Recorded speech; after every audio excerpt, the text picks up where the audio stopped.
What's good, guys? It's Ilson4K, and today we're here to check out the Sony State of Play 2024.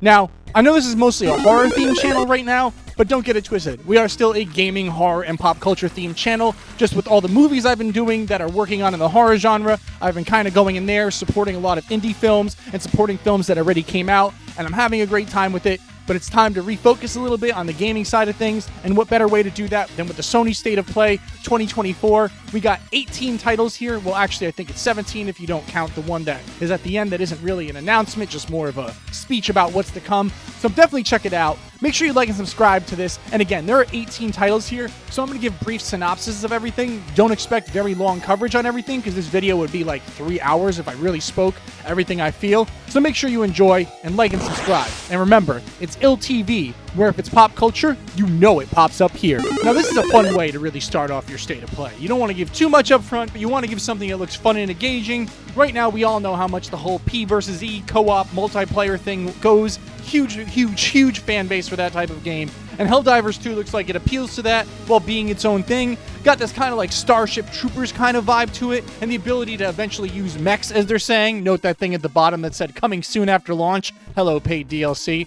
But the fact that it seems like you can do more than you might think, including building your own ship and making a fucking destructive weapon out of that, kind of makes me wonder if we're going to be able to actually fight other players' ships and not just other bugs and insects like that. But the graphics look awesome. It looks very fast-paced and in-your-face, kind of reminiscent of like a Doom type of vibe, but I can definitely say I'm very excited for it. Even though I don't play this type of game, I'll probably check it out as a single-player game just to see what's going on, because I'm a really old-fashioned guy who doesn't do much multiplayer. But again, this looks really fun and engaging, and if you're into this stuff, it looks right up your alley for the whole space thing that doesn't take itself too seriously, but still looks like a lot of fun. Definitely one to keep your eye on if you're into that.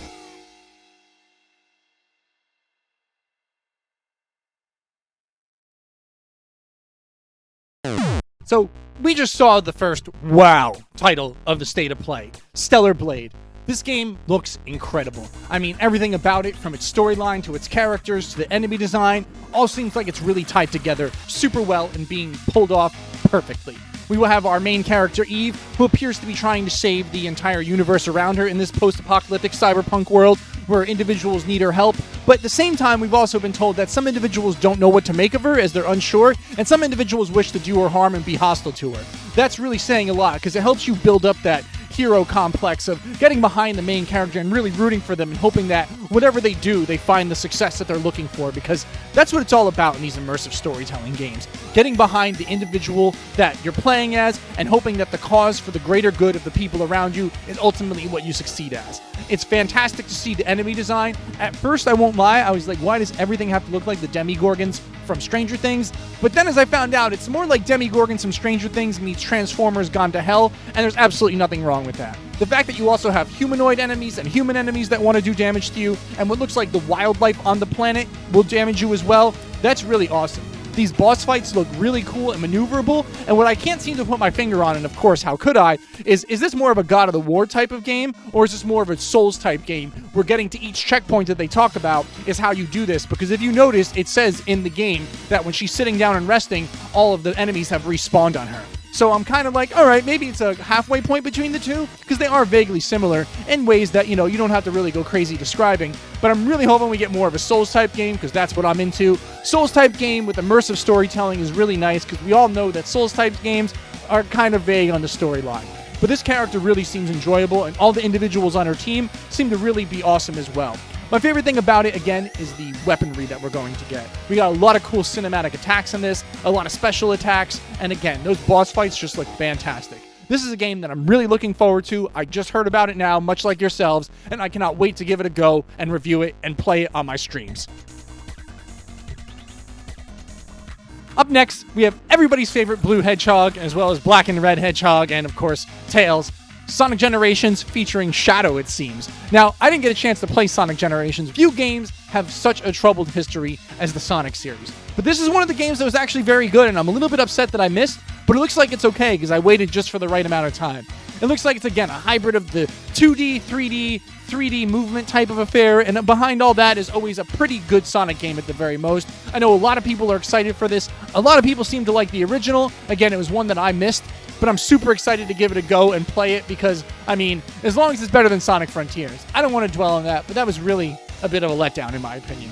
But Sonic Generations featuring Shadow, I'm sure is going to bring a whole bunch of new stuff to the table with the ability to play as everybody's evil hedgehog being in there. And I mean, it's Shadow. He's just so goddamn cool. Even if he is just, Goth Sonic with a gun, Next up, we have a game that seems like it's in the Fortnite realm of a Battle Royale thing, but it looks like it's on fucking crack. I mean, it looks awesome. There's something about the whole aesthetic of it that is very pleasing to me. It kind of puts a smile on my face just to think about it. But I gotta be honest with you, this isn't my type of game at all. I was never into the Battle Royale thing. But if I was to give it a go, I'd probably pick this game right here because it looks like it's a lot of fun and it's coming out really soon on the 6th of February. So it might be out by the time you get this out, depending on how lazy I am. But again, if you're into that stuff, I think you should check it out because it looks very over the top, doesn't take itself too seriously, and the aesthetic of it and the graphics of it are just breathtaking for the style that they use. It looks mind-blowing, to be quite honest with you. And again, I'm not really into those kind of things, but I think it should be checked out if you're even remotely into that, and I might even give it a go as well. Now, this next one, called Zenless Zone Zero, wasn't really too much of a gameplay trailer type of thing. It was more of just a cinematic trailer, but it looks very interesting. That whole cel-shaded thing they're doing to make anime turn 3D is actually going over very well aesthetically. It's really a beautiful thing that I'm a big fan of. I haven't been playing too much of it, but I really do like the way it looks. This looks like a really fun, upbeat type of game. For some odd reason, I'm getting, even though it's not the same thing, it's got like a Jet Set, Jet Grind radio vibe to it with the music and the look, but obviously a modern version, even though I'm sure the gameplay will be nothing like that. I'm not sure really what to expect of this game. It looks like, again, it's going to be one of those hack and slash type of affairs, but with guns and big mechs and all that cool stuff that you expect from good Japanese culture, with, like I said, this upbeat, happy-go-lucky vibe to it. We see a lot of cool little upbeat things, such as the dog eating the food, and I don't know too much about it, but it does look pretty cool, and I definitely had to say something about it, because aesthetically, it looks great, and hopefully gameplay-wise, it's great as well. Now we have a really cool one that I think is really neat for the whole pixel art fan base, Dave the Diver. I'm a PC player, so I've been aware of this game for quite some time, but this is great to find out that it's coming to PlayStation. Congratulations to the producers and the creators. It's always awesome to see something go from a small little thing on the Steam store to something bigger on the PlayStation 5. And while it did state that this gameplay is captured on PC, that's not really that deceptive because it is a pixel art game and it'll look awesome.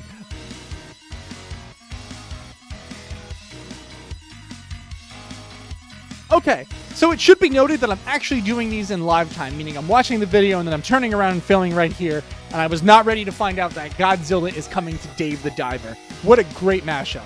But can we take this time to just ask the million-dollar question that's already been the topic of plenty of YouTube videos? Where's the Godzilla game?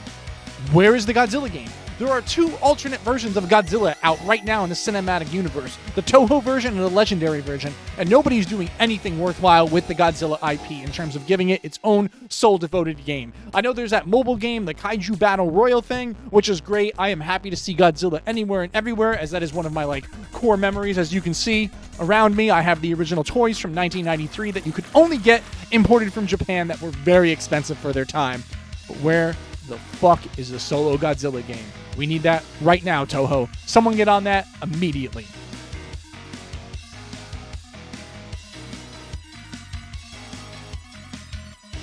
This next game looks like something I'm into, despite the fact everything about it is something that I shouldn't be. I'm not really a fan of these whole, kind of what looks like a mobile game with a high-res patch on it. But given the fact that this looks like Castlevania crossed with Medieval crossed with Minecraft, ironically enough, I'm willing to give it a go, because Castlevania is one of my favorite things ever. I mean, core memory status there. And the fact we haven't gotten a new mainline entry in a while, but we've got a lot of inspired games, is really, really actually a great thing to show the impact that that game has on the industry. And maybe after Konami is done doing this whole Silent Hill thing, we'll get a new one. But in the meantime, I like the way this looks. Again, this reminds me of an old-style PlayStation, third-person game like Spyro or Medieval, when you kind of get a far-away, over-the-head view, and it seems like the boss battles look really awesome, the enemies look really cool to fight, and everything about it seems like an intricately designed affair that's going to make me let my guard down about these type of games, because I'm a PC snob and I like the highest res of graphics. But I believe this game is actually called V Rising, and I mean, I can't argue with it. It looks really awesome. I think a lot of people are going to enjoy it because these type of games are actually very popular to this day, especially with millennials in my demographic that grew up on this stuff. And there's nothing about it that seems really wrong outside of the fact that the graphic style just isn't my cup of tea 100%. But I'm sure I can get over that. Again, definitely one I'll be checking out as well. Okay, you guys already know. Silent Hill, the short message. Announced by Konami and then released on the same day of the State of Play. I am so excited to finally play a new Silent Hill game that's actually something out of the ordinary. It looks like a first-person perspective with a bit of insanity going on where an individual tries to kill themselves in the beginning and ultimately lands themselves in the world of Silent Hill trying to find someone named Maya or Maya, however it's pronounced, and the whole thing just looks like Silent Hill taken to the next level. I really hope this becomes something that's awesome and really greatly accepted, because if this is a short story game, as I downloaded it for my PlayStation and it's around 12 gigabytes, something like this going over could be the next direction for Silent Hill after the remake comes out, and the gameplay alone just looks absolutely terrifying, mortifying, and quite honestly, psychosis-inducing. The fact you're running away from something that looks just like the nurses from back in the day, but more amped up, really has me excited. Konami is not messing around with its old IP here. It is really looking to give something to the fans, and the fact it pulled the ultimate surprise by letting us know A, it's free, and B, it's out right now, really makes this the blow-away surprise of this showcase, because again, it's something you can reach out and touch right now, and that's something you can never take for granted, because it's rare we get that. I am super excited for it. I will be streaming it on my channel on YouTube tonight, so make sure you check out my stream of it here if you haven't already to see what you might think of it. But again, Konami is doing big things, and I'm super excited to see what else is coming, as we also know the Metal Gear Solid 3 remake is in the works, and just, I don't even know where to start. I'm getting goosebumps. Just please, please, please also come to PC.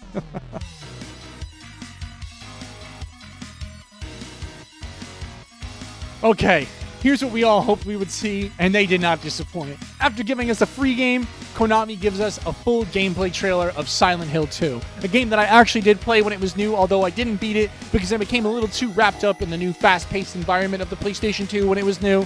But this game looks like everything it's supposed to be. It really reminds me of Resident Evil 4, and that's not a bad thing. I'm not even saying they're ripping it off, but everything just looks so well done. The enemy design looks absolutely terrifying. Everything is very reminiscent, but updated of what we remember. I'm hoping they throw some new twists and turns in there. I'm really hoping they don't pull any content like they did with Resident Evil 3.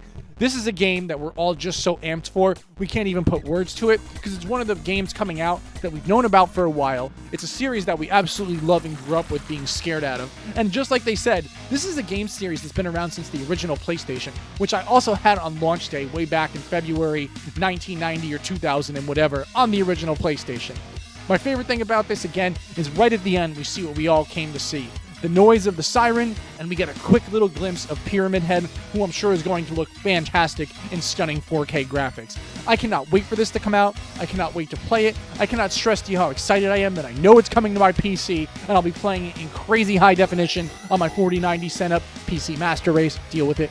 And I can't put it into words. I'm sure you can't either. So I cannot wait for this to come out. We still don't have a release date, which is alright, but it doesn't matter, because all that matters is the one thing that we know.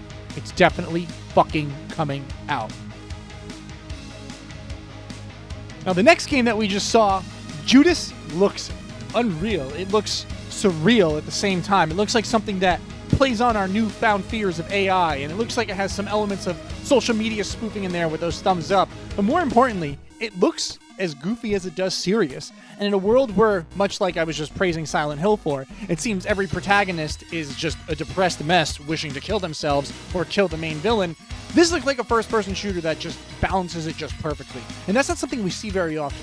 Things are either very over-the-top or very serious, and this seems to be trying to find that fine line between everything. And the fact that it's got this whole element of like a psyop affair where it seems like this individual who's talking, this woman, is telling you that everything that happens in your life is predetermined and you're quote-unquote planted like weeds in grass and nothing about you is truly left to fate. It's all defined. I like the idea of it. It seems very thought-provoking, and it seems very silly at the same time that, again, I just can't put it into words how it makes me feel, because it makes me feel very excited and very good, and it feels like something we haven't seen in a while. And the fact this is coming from the creators of BioShock, who always did a pretty good job of walking that fine line, is very impressive and very telling of the potential that this game has. And I, for one, will be wishlisting it as soon as it comes out and definitely playing it.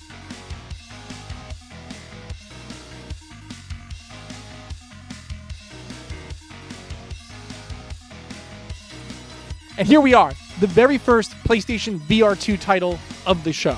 Now, I've always been told that when it comes to VR and a home console base, the PlayStation really knows what it's doing, more so than the Meta Quest, and VR is just something I haven't had a chance to dabble in, but games like this really make me feel like I'm missing out. And this looks like something that really just is meant to be awesome. I think that the idea of the next generation of VR being so much more than the first generation is about to really be showcased on both platforms, both PC and PS5. And this game right here looks like it's about to take things a little bit more seriously, as this game looks a lot more like a game you would play with a controller than with a VR headset. And that says a lot about the current state of things, because the old games kind of looked like fancy tech demos, but this one actually looks like a bona fide game. So Metro Awakening is definitely something to keep on your list if you're looking for a PSVR title. Even if getting into a PSVR headset is a little pricey, it's probably worth it if you're into that thing, because, I mean, just look at this game.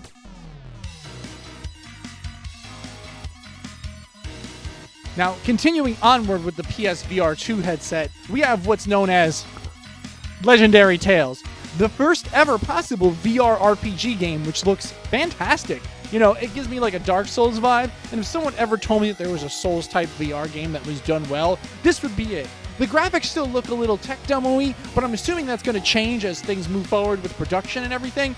But the way you can use the VR is just unbelievable. Like, watching that guy stab one guy in the leg and then elbow him in the head, that's not something that you really could do with a controller type of game. And that's what I think people are really expecting of VR. The ability to do things that you couldn't do with a controller, not just sort of in a cool way, but in a really cool way that makes you go, yeah, you can never duplicate that with a controller. And that's what this game looks like it's about to do. The idea of this being so well done to the point where you could sword fight with consistent gameplays I'm hoping about is fantastic.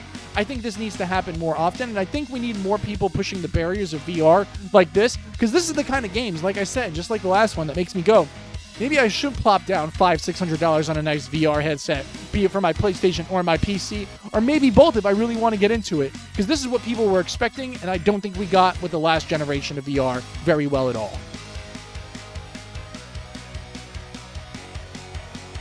Now here's a game that I'm not just excited, but everybody is super excited for. Dragon's Dogma 2.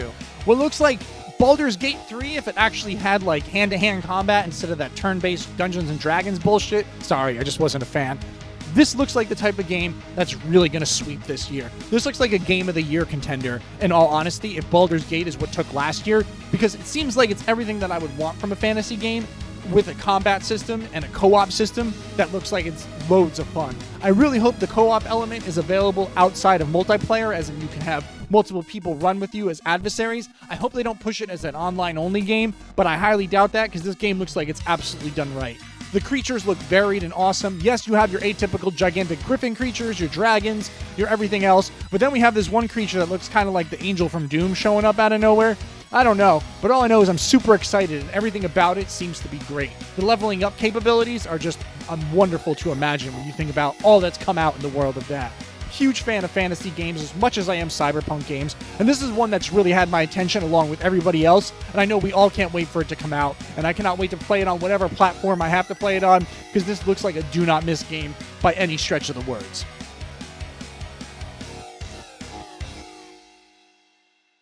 Okay, here's another one. I know you hear me say it a lot, but here's another one I'm really excited for, and it's actually the first real in-depth explanation from the creator that we get during the gameplay sequences. We see a lot of things going on here in The Last Ronin. Looks like it takes place, well, it actually does take place, in early Japan, and you get the ability to use what looks like a grappling hook and a flying glider and a horse, and a whole bunch of other ways to traverse the open-world landscape, and it looks like they're taking full advantage of everything that can be done with the hardware here. We have the ability to have inventions made by an inventor that looks like it places a flamethrower in the game. So we have awesome feudal Japan swords and katanas and everything else, but we also have guns brought from overseas, as we heard him state, and again, a flamethrower. That is so goddamn cool. The enemy types look awesome and varied, ranging from your atypical human ninjas to your abilities of fighting what looks like undead demons with gigantic claws, and I can only imagine what awesome boss fights are hiding inside of this thing, because there is plenty of mythology to draw on from Japan. Speaking of which, there's also a lot of real people from Japan's history that you can interact with, and the alliances you choose will actually change the game around. So maybe one time you play it around and you align yourself with point A who has a problem with point B, and then all of a sudden you align yourself with point B who has a problem with point A. There's a lot of replayability for people who are interested in knowing that type of stuff, because these immersive storytelling games always have a lot of endings, and they're always almost all worth it. I want to say, like I said, the gameplay and the fighting and the combat, the blocking, the parrying, everything looks like something we should expect from a game from this era, and it has a lot of hype behind it, and it's not even a sleeper title. Everybody knows about this game. Everybody's excited by this game, and so am I. Again, something we should all wishlist right now, and I cannot wait to play it. Now, this next one's really cool because it's a remake of a really popular horror game known as Until Dawn, which is one of those choose-your-own-fate games. Only game I ever really played like this was The Quarry, and these are fun games not just to play, but to watch. When I streamed that game, The Quarry, everybody loved it. This game right here is one of those big titles that when it came out, it made a huge impact on gaming, and the fact it's getting a remake, even though it's kind of soon for a remake on the PS5 and PC, is just going to make things so much better. It looks like Saw meets The Quarry meets Cabin in the Woods. I don't know, but I'm really excited for it, and I'm sure you are too, because these type of games really allow you to see what kind of person you are, and really allow you to see how good you are at those quick time events, because I remember when I messed up the one quick time event in The Quarry, it changed everything, and everyone's like, your game just got a lot harder. And I'm all for that, because hey, sometimes you gotta pay for your own ignorance.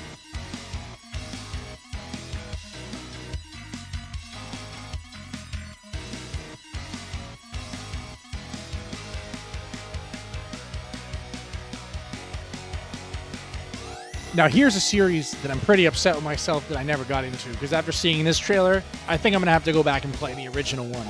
Death Stranding 2. Now, this is a Kojima game. That's all I really need to fucking say for you. Like, that could be the end of it. I could shut this off right now, and you're like, oh, of course, it's a Kojima game. It's a sequel.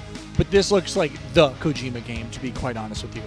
I've never really seen something that really reached out and touched me in this state of play quite like this, and this looks like something that's just incredible on all fronts. The graphics look unbelievable. The worlds look unbelievable. The character designs look unbelievable. Right down to the cat with wings. I mean, a cat with wings?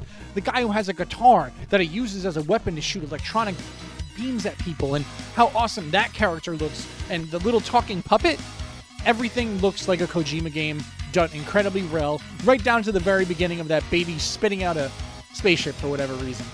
I don't know a lot about the series, but I think I need to go learn a lot about it, because this looks like something that I'm really, really not supposed to be missing out on, especially as a horror gaming guy, because this seems like that perfect line of not horror, not action adventure, just that perfect blend of everything.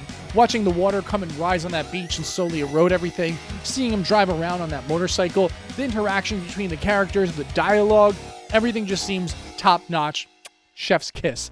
There's no reason why I haven't played this, and I think I need to go play it after I'm done with the Silent Hill game that I'm streaming tonight, because just look at it. I mean, I was once told Death Stranding is nothing but a walking simulator, but I think it's time I let go of my premonitions on that game and I finally dive into this universe, because this looks like something that's a shame if you've missed out on, not just myself. And I, for one, definitely will be playing it when it comes out. And lastly, and what a way to go out, we get shown Kojima himself talking about the next game that he has coming out that we've gotten kind of a teaser for at the Video Game Awards, but we didn't really get anything, to be quite honest with you, and we get a whole lot more of nothing here, but what we get is a statement that's very bold from a man who has done so much. They have begged him to revisit the action espionage genre, meaning the Metal Gear Solid genre. You know, the one he made? Again, he made fucking Metal Gear Solid what it is. That's all you really need to say. Kojima said that production will start after Death Stranding 2, but he said it's going to be a video game and a movie all at once. And I swear to God, if anybody else in this industry tried to tell me that's what their next project was, I would just kind of look at them and roll my eyes and be like, yeah, sure, whatever. But the fact we have Kojima saying this and not showing us anything and explaining that it's not even in development yet really speaks volumes about his belief in this project. He says in the next 2 years, it'll be his 40th anniversary of gameplay designing, which means he's been doing this for 38 years, which is exactly how old I am, and that's quite some time. The guy ages fantastically on that note, damn. But this is what it's all about, ladies and gentlemen. The next step into the genre of tactical espionage, and the next step of what's possible in video games. No one else could ever have me as hyped for something without showing me any gameplay footage as this man right here. And I'm really looking forward to whatever him and Sony are cooking up, because as we saw, they were filming it in the Sony Pictures studio lot, meaning something major is about to happen. And that's really the best way to end this show. The idea of the next thing in video games coming out. So I really hope you guys enjoyed this, because I really enjoyed doing it. I don't get to do a lot of video game stuff on this channel. It's mostly horror, but this is a gaming, horror, and pop culture channel, and we're going to start focusing on that as well. So in the end, you could also say this video is also a step forward for what's coming next for ILLTV. So thank you for watching. Make sure you like and subscribe. Make sure you stick around and check out all of my streaming schedules, which I'm still working on, but we're definitely streaming tonight, or you can go and check out the stream from tonight for Silent Hill: The Short Message. And again, guys, thank you for watching. And remember, it's ILLTV, where if it's pop culture, you know it pops up here.